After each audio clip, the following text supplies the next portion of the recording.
Hai, hai, hai. Hai teman-teman, saya Abdullah Mutarom. Saya dari Fakultas Ekonomi dan Bisnis Islam. Bentar. Kayaknya nggak enak nih kalau hitam putih. Oh. Oke teman-teman, perkenalkan nama saya Abdullah Mutarom dengan NIM 080204211038. Fakultas Ekonomi dan Bisnis Islam, UIN Sunan Ampel, Surabaya. Jadi, di sini saya akan menjelaskan tentang pola muamalah dalam lembaga keuangan syariah. Di dalam pola muamalah lembaga keuangan syariah ini terbagi menjadi 4 bagian yang akan dibahas di video kali ini. Yang pertama, kita akan bahas perbedaan LKS dan lembaga keuangan konvensional. Kemudian yang kedua, kita akan membahas konsep riba dan prinsip ekonomi syariah. Kemudian yang ketiga, kita akan membahas produk-produk dalam lembaga keuangan syariah. Kemudian yang keempat, perbedaan dari akad dan produk. Jadi teman-teman, mungkin itu yang akan kita bahas pada video kali ini. Simak baik-baik ya teman-teman. Capcus! Oke, sebelum saya menjelaskan tentang pola muamalah dalam lembaga keuangan syariah, sebelumnya saya akan menjelaskan tentang apa sih itu lembaga keuangan syariah. Lembaga keuangan syariah adalah sebuah badan usaha yang kegiatannya di bidang keuangan syariah dan asetnya berupa keuangan maupun non-keuangan berdasarkan prinsip syariah Islam, di mana setiap kegiatan operasionalnya tidak boleh mengandung unsur riba ataupun unsur yang dilarang dalam agama Islam. Nah, seperti itulah apa itu lembaga keuangan syariah. Jadi oke, langsung saja kita masuk ke pembahasan yang pertama ya. Oke, pola muamalah dalam lembaga keuangan syariah. Ya, ini tadi adalah pembahasan yang akan kita bahas. Ini yang pertama ada perbedaan LKS dan lembaga keuangan konvensional, yang kedua konsep riba dan prinsip ekonomi syariah, yang ketiga produk-produk dalam lembaga keuangan syariah, yang keempat perbedaan akad dan produk. Oke. Ya, kemudian untuk melanjutkan pembahasan yang pertama, apa itu perbedaan lembaga keuangan syariah dan lembaga keuangan konvensional. Nah, lembaga keuangan syariah lebih melakukan investasi yang jelas hukum halal dan haramnya. Sedangkan lembaga keuangan konvensional, investasi yang dilakukan belum jelas halal dan haramnya. Kemudian lembaga keuangan syariah memakai prinsip bagi hasil, di mana berdasarkan prinsip bagi hasilnya besarnya disepakati pada waktu akad dengan berpedoman pada untung dan rugi, kemudian jumlah pembagian laba meningkat sesuai dengan meningkatnya keuntungan, dan yang ketiga rasio tidak berubah selama kerugian ditanggung bersama. Sedangkan pada lembaga keuangan konvensional mengacu pada bunga, di mana yang pertama besarnya disepakati pada waktu akad dengan asumsi selalu untung. Kemudian pembagian hasil didasarkan pada modal yang dipinjamkan. Kemudian yang ketiga, bunga besarnya mengambang dan naik turun. Kemudian yang keempat, pembayaran bunga besarnya tetap tanpa pertimbangan untung rugi. Dan yang kelima, jumlah bunga tidak meningkat walaupun keuntungan meningkat. Kemudian lembaga keuangan syariah menggunakan profit oriented dan pencapaian falah. Sedangkan lembaga keuangan konvensional hanya menggunakan profit oriented saja. Kemudian lembaga keuangan syariah memiliki hubungan dengan nasabah dalam bentuk kemitraan. Sedangkan lembaga keuangan konvensional hubungannya dengan nasabah dalam bentuk kreditur ataupun debitur. Kemudian lembaga keuangan syariah melakukan penghimpunan dan penyaluran dana harus sesuai dengan fatwa Dewan Pengawas Syariah. Sedangkan lembaga keuangan syariah tidak terdapat dewan sejenisnya. Kemudian perbedaan pada karakteristiknya, di mana karakteristiknya ada yang pertama ada kerangka bisnis, di mana pada lembaga keuangan syariah berdasarkan pada nilai-nilai Islami, dan kemudian yang kedua menjadikan maslahah sebagai tujuan pencapaian falah, kemudian yang ketiga meninggalkan segala bentuk aktivitas yang bertentangan dengan agama. Sedangkan lembaga keuangan konvensional, yang pertama prinsip ekonomi dijadikan sebagai landasan filosofis. Kemudian yang kedua, kegiatan bisnis dilandaskan pada orientasi keuntungan yang optimal. Kemudian karakteristik yang kedua, yakni landasan hukum, di mana lembaga keuangan syariah mengacu pada hukum syariah dan UU perbankan, sedangkan lembaga keuangan konvensional hanya mengacu pada UU perbankan saja. Kemudian karakteristik yang ketiga, imbalan hasil, di mana pada lembaga keuangan syariah berprinsip imbalan hasilnya memakai prinsip bagi hasil dan pembagian keuntungan yang jelas. Kemudian disepakati secara bersama-sama. Sedangkan lembaga keuangan konvensional memakai sistem bunga. Kemudian yang kedua, fluktuatif dan sesuai dengan tingkat suku bunga. Kemudian karakteristik yang ketiga, pada bentuk transaksi, lembaga keuangan syariah menggunakan akad yang jelas sesuai dengan kesepakatan bersama, sedangkan lembaga keuangan konvensional, uang boleh digunakan sesuai dengan keinginan. Kemudian karakteristik selanjutnya, yakni karakteristik pada sektor bisnis, di mana lembaga keuangan syariah mengoptimalisasi pembiayaan sektoril, melihat karakteristik usaha serta perusahaan yang sesuai syariah. Sedangkan pada lembaga keuangan konvensional, sektor keuangan dan pasar derivatif. Sektor keuangan dan dasar derivatif. Kemudian yang kedua, semua perusahaan dan usaha yang dianggap menguntungkan. Kemudian karakteristik yang ketiga ada di denda, yakni yang pertama diambil sesuai dengan keuntungan prinsip pendidikan dan penegasan. Yang kedua dihitung sebagai bukan pendapatan. Kemudian pada lembaga keuangan konvensional, yang pertama denda diambil sesuai pelanggaran yang dilakukan, dan denda dihitung sebagai bagian dari pendapatan bank. Kemudian untuk kerangka selanjutnya yakni penyelesaian sengketa, di mana pada lembaga keuangan syariah penyelesaian sengketanya ada pada pengadilan dan badan arbitrase syariah. Sedangkan lembaga keuangan konvensional penyelesaian sengketanya pada pengadilan dan arbitrase saja. Ya. Kemudian kerangka selanjutnya yakni pada hubungan bisnis, di mana lembaga keuangan syariah hubungan bisnisnya adalah kemitraan dan juga pedagang dan penjual. Sedangkan lembaga keuangan konvensional kreditor dan debitor. Kemudian kerangka selanjutnya yakni pada pelayanan, di mana lembaga keuangan syariah pelayanannya ini lebih mengetika bisnis Islami, sedangkan lembaga keuangan konvensional etika bisnis berorientasi keuntungan material. Ya, seperti itu.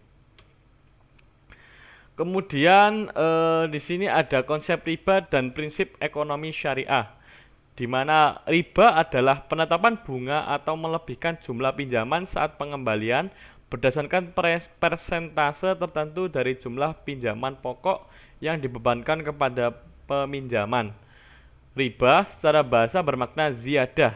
Dalam pengertian lain, secara linguistik, riba juga berarti tumbuh dan membesar.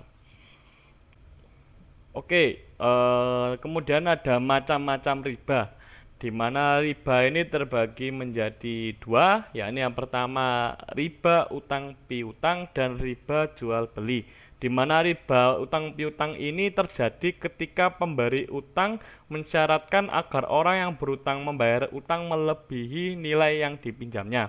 Sedangkan riba jual beli adalah kelebihan yang didapatkan dari proses transaksi jual beli dengan jangka waktu tertentu. Kemudian riba utang piutang ini terbagi menjadi dua, yakni ada riba qard dan ada riba jahiliyah, di mana riba qard adalah suatu manfaat atau tingkat kelebihan tertentu yang disyaratkan terhadap yang berhutang atau muqtarid. Kemudian riba jahiliyah adalah utang yang dibayarkan lebih dari pokoknya karena si peminjam tidak mampu membayar utang pada waktu yang ditetapkan. Kemudian di sini ada riba jual beli, di mana riba jual beli ini terbagi menjadi dua, yakni riba fadl dan riba nasiah. Di mana riba fadl adalah pertukaran antara barang sejenis dengan kadar atau takaran yang berbeda. Sedangkan barang yang dipertukarkan ini termasuk dalam jenis barang ribawi. Sedangkan riba nasiah adalah penangguhan, penyerahan atau penerimaan jenis barang ribawi yang dipertukarkan dengan jenis barang ribawi lainnya. Kemudian di sini ada larangan riba, di mana yang pertama di dalam Islam telah jelas disebutkan mengenai larangan riba yang terdapat dalam Al-Quran pada 4 kali penurunan wahyunya yang berbeda. Di antaranya yang pertama Quran surat Ar-Rum ayat 39. Kemudian yang kedua Quran surat An-Nisa ayat 161. Yang ketiga Quran surat Ali Imran pada ayat 130 sampai dengan 132. Kemudian yang terakhir Quran surat Al-Baqarah pada ayat 275 hingga 281. Kemudian yang kedua, Rasulullah SAW juga mengutuk dengan menggunakan kata-kata yang sangat terang. Bukan saja mereka yang mengambil riba, tetapi mereka yang memberikan riba dan para penulis yang pencatat transaksi atau para saksinya. Beliau menyamakan dosa orang yang mengambil riba dengan dosa yang melakukan zina 36 kali lipat atau setara dengan orang yang menzinai ibunya sendiri. Kemudian di sini ada prinsip dasar ekonomi syariah, di mana ada prinsip wadiah dan prinsip bagi hasil. Kemudian prinsip wadiah sendiri adalah titipan murni dari satu pihak ke pihak lain, baik individu maupun badan hukum yang harus dijaga dan dikembalikan kapan saja si penitip menghendaki. Untuk mengaplikasikannya dalam perbankan, yakni di mana bank sebagai penerima simpanan dapat memanfaatkan prinsip ini yang dalam bank konvensional dikenal dengan produk giro. Sebagai konsekuensi, semua keuntungan yang dihasilkan dari dana titipan tersebut menjadi milik bank, demikian pula sebaliknya. Sebagai imbalan, si penyimpan mendapat jaminan keamanan terhadap hartanya dan juga fasilitas-fasilitas giro lain. Sedangkan prinsip bagi hasil terbagi menjadi 3, yakni yang pertama al-mudharabah, di mana akad kerjasama usaha antara dua pihak, di mana pihak pertama menyediakan seluruh atau 100% modal, sedangkan pihak lain menjadi pengelola. Kemudian yang kedua ada al-musyarakah, di mana kerjasama antara dua pihak atau lebih untuk suatu usaha tertentu. Para pihak yang bekerjasama memberikan kontribusi modal. Kemudian yang ketiga, prinsip al-murabahah, di mana terjadi jual beli suatu barang pada harga asal dengan tambahan keuntungan yang nilainya disepakati kedua belah pihak. Penjual dalam hal ini harus memberitahu harga produk yang ia beli dan menentukan suatu tingkat keuntungan sebagai tambahan. Kemudian di sini ada produk lembaga keuangan syariah yang terbagi menjadi 3, yakni penghimpun dana, produk jasa, dan pelayanan jasa. Baik, yang pertama yakni penghimpun dana, di mana penghimpun dana ini adalah suatu kegiatan usaha yang dilakukan bank untuk mencari dana kepada pihak deposan yang nantinya akan disalurkan pada pihak kreditur dalam rangka menjalankan fungsinya sebagai intermediasi antara pihak deposan dengan pihak kreditur. Kemudian contoh layanan penghimpun dana ini yakni yang pertama ada giro syariah, di mana simpanan yang penarikannya dapat dilakukan setiap saat dengan menggunakan cek atau biliet giro. Sarana perintah pembayaran lainnya atau dengan pemindah bukuan. Kemudian yang kedua ada tabungan syariah, di mana tabungan adalah simpanan yang penarikannya hanya dapat dilakukan menurut syarat tertentu yang disepakati, tetapi tidak dapat ditarik dengan cek biliet giro atau alat lainnya yang dipersamakan dengan itu. Kemudian yang ketiga ada deposito syariah, di mana deposito adalah simpanan yang penarikannya hanya dapat dilakukan pada waktu tertentu berdasarkan perjanjian antara nasabah dengan bank. Kemudian yang keempat, pembiayaan syariah, di mana perusahaan pembiayaan yang dalam menjalankan kegiatan usahanya berdasarkan atau sesuai dengan prinsip akan syariah. Nah, ini hanya menyalurkan pembiayaan atau pendanaan kepada masyarakat. Kemudian di sini ada yang namanya produk jasa, di mana produk jasa ini memberikan nilai value kepada konsumen namun tidak berbentuk fisik. Nah, produk jasa ini memiliki akad-akad tertentu. Yakni yang pertama adalah akad ran, di mana akad ini menggadaikan barang dari satu pihak ke pihak lain dengan uang sebagai gantinya. Akad ini dapat berubah menjadi produk jika digunakan untuk pelayanan kebutuhan konsumtif dan jasa seperti pendidikan, kesehatan, dan lain-lain sebagainya. Kemudian ada wakalah, di mana akad perwakilan antara dua belah pihak. Umumnya digunakan untuk penerbitan letter of credit. Akan tetapi juga dapat digunakan untuk mentransfer dana nasabah ke pihak lain. Kemudian yang kedua ada yang namanya kafalah. Yang ketiga ada yang namanya kafalah. Akad ini adalah akad untuk penjaminan. Nah, akad ini juga digunakan untuk penerbitan garansi ataupun sebagai jaminan pembayaran lebih dahulu. Kemudian yang keempat ada hawalah, di mana akad untuk pemindahan utang piutang. Di mana kebanyakan ulama menyatakan bahwa bank tidak boleh mengambil keuntungan dari produk ini. Kemudian yang kelima ada jualah, di mana prinsip ini digunakan oleh bank dalam menawarkan jasa dengan fee sebagai imbalannya. Kemudian yang terakhir ada yang namanya akad sarf atau transaksi pertukaran emas, perak serta mata uang asing. Dan sarf ini memiliki syarat-syarat yang harus yang harus dipenuhi. Di mana yang pertama itu harus berbentuk tunai. Kemudian yang kedua, serah terima harus dilaksanakan dalam majelis kontak. Kemudian yang ketiga, pertukaran mata uang yang sama harus dalam jumlah satu kuantitas yang sama. Kemudian di sini ada produk pelayanan jasa, di mana ada beberapa pelayanan.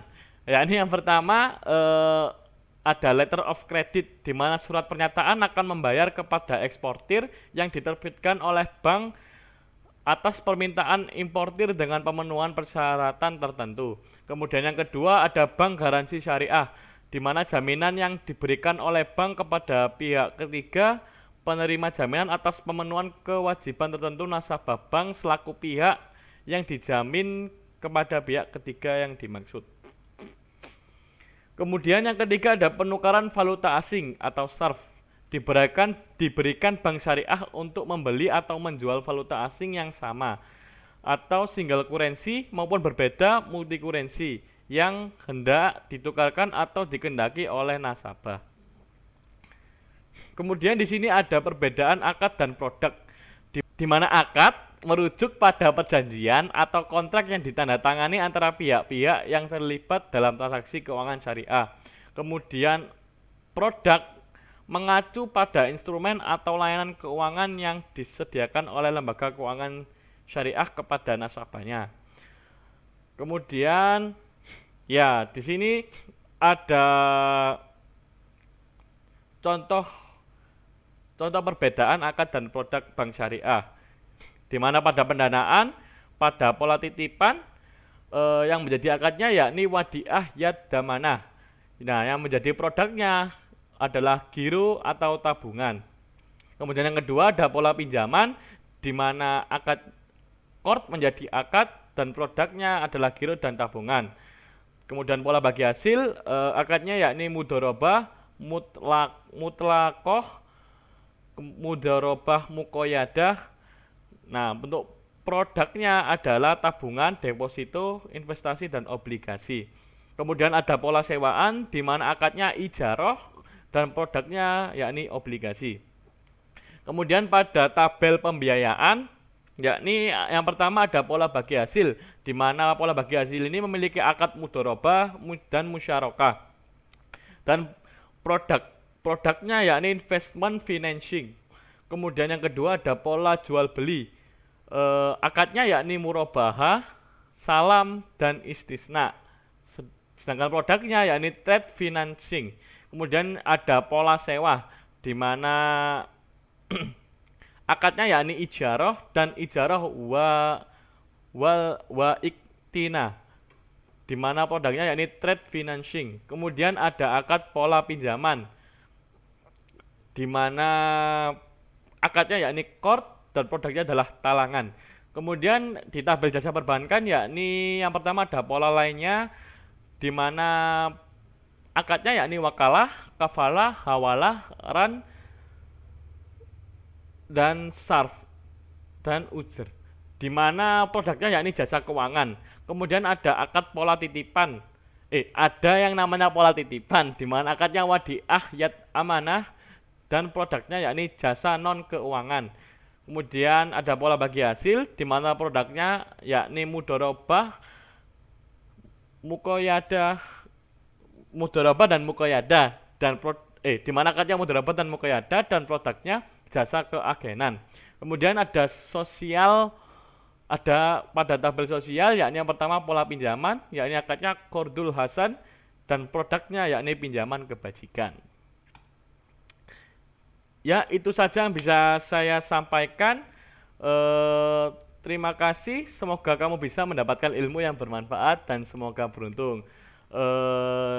Ya, jadi itu saja dari saya. Oke teman-teman, jadi mungkin itu saja yang bisa saya sampaikan. Kurang lebihnya mohon maaf jika ada salah kata yang kurang berkenan. Mohon dimaklumi karena saya hanya seorang mahasiswa yang ingin belajar untuk menggapai masa depan. Oke, assalamualaikum warahmatullahi wabarakatuh.